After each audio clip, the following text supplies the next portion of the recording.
Welcome to Blizzard Fire. We hope this video helps fire up your solution.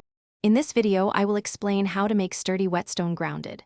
First, ensure you have a coarse grit whetstone, a truly flat reference surface like a granite tile, and plenty of water. Preparing your whetstone properly is crucial for effective flattening. Begin by soaking your whetstone in water for at least 10 minutes. This prevents clogging and helps create a slurry, which is essential for the grinding process.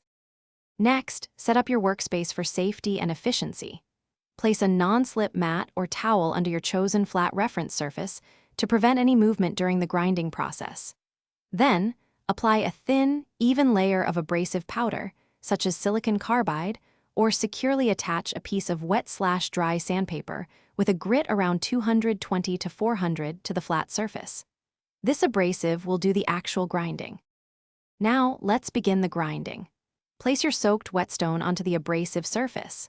Using consistent, overlapping circular or figure-8 motions, move the whetstone across the abrasive.